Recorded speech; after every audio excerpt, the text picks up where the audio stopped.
بسم اللہ الرحمن الرحیم۔ السلام علیکم دوستو۔ کرونا وائرس سے ریلیٹڈ میں آپ سے کچھ بات کرنا چاہوں گا کہ آخر کب تک ہم ہاتھ میں ہاتھ رکھ کے بیٹھے رہیں گے؟ کیا ساری ذمہ داریاں، ساری یہ جو چیزیں ہیں وہ حکومت کی ذمہ ہیں، وہ ریاست کے ذمہ ہیں؟ کچھ پاکستان کے شہری ہونے کے ناطے کیا ہماری کوئی ذمہ داری نہیں بنتی کہ ہم ریاست کی ہر بات کو مانیں؟ کم سے کم ان باتوں کو تو مانیں کہ وہ جو ہمارے حق میں بہتر کرنا چاہ رہے ہیں، جبکہ وہاں پر جو بھی سائنٹسٹ اور جو بھی ڈاکٹرز بیٹھے ہیں وہ ہماری بہتری کے لیے ہی کچھ بہتر کرنا چاہ رہے ہیں، اور ہمارے یعنی کہ صحت کے لیے کچھ نہ کچھ اچھا سوچ رہے ہیں، اور وہ اچھے سے اچھا کرنے کی فل کوشش کر رہے ہیں۔ یہ الگ بات ہے کہ ہم ترقی پذیر ممالک میں آتے ہیں تو اس وجہ سے تھوڑا سا ہمارے ہاں جو بھی کام ہوتا ہے تھوڑا سا لیٹ ہو رہا ہے، لیکن بہتری کی طرف ہو رہا ہے۔ اٹلی میں پہلا کیس آنے کے بعد 23 دن بعد وہاں پر 251 کے قریب پیشنٹس کی تعداد ہوئی تھی جن میں کرونا وائرس تھا، لیکن ٹھیک وہی ریشو اگر پاکستان کی دیکھی جائے تو ٹھیک پہلے کیس سے 23 دن بعد پاکستان میں 630 کے قریب پیشنٹ ہو چکے ہیں۔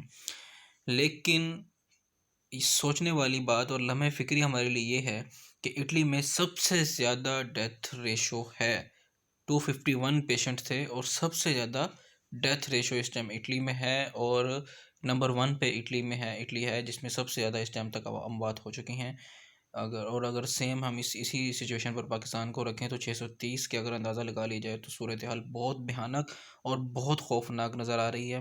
تو لہٰذا ایز اے مسلم ہمیں ان چیزوں کا خیال کرنا چاہیے کہ ہمیں ریاست کی ہر بات ماننی چاہیے، ہمیں سوشل ڈسٹینس بنانا چاہیے، ہمیں ہاتھ دھونے چاہیے، ہمیں گیدرنگ نہیں کرنی چاہیے۔ ہمیں ابھی جتنے بھی ہمارے کوئی سوشل گیدرنگ والے کوئی پروگرامز ہیں، کسی کی شادی ہے، کسی کا کوئی ایونٹ ہے یا کچھ بھی ہے، ہمیں وہ سب کچھ جو ہے ختم کر دینے چاہیے۔ ایون کہ ہمیں غیر ضروری گھروں سے باہر بھی نہیں جانا چاہیے۔ اگر ہم اپنے بچوں کے بارے میں کچھ سوچنا چاہتے ہیں، کچھ کرنا چاہتے ہیں تو لہٰذا ہمیں یہ ہر بات ماننی پڑے گی، کیونکہ کرونا وائرس کی جو پھیلنے کی سب سے بڑی وجہ یہی ہے کہ وہ ہم ایک دوسرے کو جب ہاتھ ملاتے ہیں، یا کسی کو اگر فلو یا کوئی نزلہ بخار زکام وغیرہ ہے تو چھینکتے وقت یا اس وجہ سے جو ہے نا بہت زیادہ یہ پھیلتا ہے۔ تو لہٰذا اس کے لیے ماسک کا استعمال کریں ہم، اور ایک اسلامک پوائنٹ آف ویو سے ایک دعا ہے جو میں آپ سے شیئر کرنا چاہتا ہوں کہ ابھی ریسنٹلی میں نے انجینئر محمد علی صاحب ہیں ایک، ان کی ویڈیو میں سنی تھی، جو میں آپ لوگوں کو بتانا چاہوں گا۔ آپ بھی اس دعا کا ورد کریں، زیادہ سے زیادہ اس دعا کو پڑھیں۔ اس سے یہ ہے کہ یہ بیسیکلی یہ دعا جو ہے مرض جو ایک مریض سے دوسرے مرض میں پھیلتا ہے اس سے بچنے کے لیے یہ دعا ہے، ٹھیک ہے؟ مطلب ساری احتیاطی تدابیر کے ساتھ ساتھ سوشل گیدرنگ بھی نہیں کرنی، ہم نے ماسک یوز کرنا ہے، اور ہم نے زیادہ سے زیادہ گھروں میں رہنا ہے، اکیلے رہنے کی کوشش کرنی ہے۔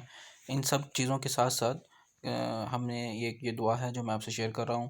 الحمدللہ الذی عافانی مما ابتلاک بہ وفضلنی علی کثیر ممن خلق تفضیلا۔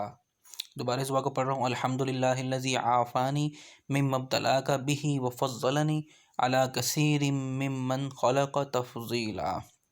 اس کا ترجمہ یہ ہے کہ تمام تعریف اللہ کے لیے ہے جس نے مجھے اس چیز سے عافیت دی جس میں تجھے مبتلا کیا، اور اس نے مجھے اپنی بہت سی مخلوق پر بہت زیادہ فضیلت دی۔ بے شک، تو یہ دعا بھی آپ پڑھتے رہیں اور صدقہ کریں، پورے امت مسلمہ کی طرف سے صدقہ کریں، پورے امت مسلمہ کے لیے صدقہ کریں، اور زیادہ سے زیادہ جو ہے اس وبا سے بچنے کی کوشش کریں، خود بھی بچیں، دوسروں کو بھی بچائیں۔ اللہ حافظ، بہت بہت شکریہ۔